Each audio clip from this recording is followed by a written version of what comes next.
Welcome to Decoding the Complete Blood Count, a visual deconstruction of hematology, from the physical specimen to the clinical dashboard. The CBC typically uses whole blood collected in a lavender top tube, which contains EDTA as an anticoagulant. The purpose of EDTA is to preserve cell morphology and prevent clotting for accurate volumetric counting. The complete blood count measures three main components: red blood cells, white blood cells, and platelets. The tests include cell counts, hemoglobin concentration, hematocrit, and red cell indices.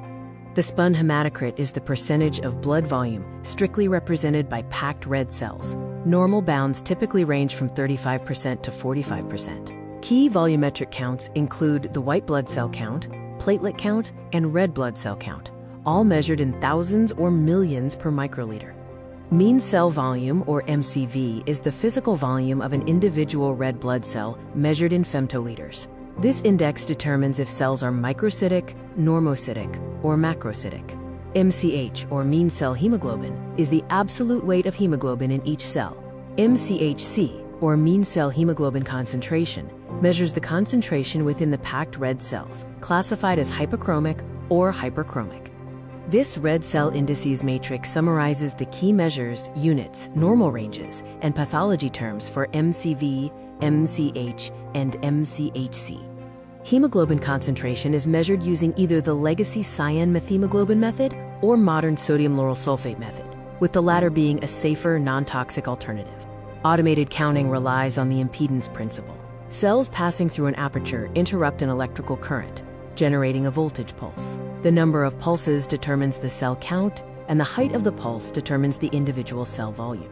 The differential count classifies 100 white blood cells by morphology. The presence of immature forms, such as blasts, can be a hallmark of acute leukemia. Reticulocytes, or immature red blood cells, indicate the marrow response.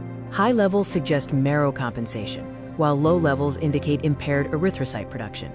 The erythrocyte sedimentation rate, or ESR, measures how far red blood cells fall in 1 hour. It is an indirect measure of systemic inflammation, useful in tracking conditions like rheumatoid arthritis.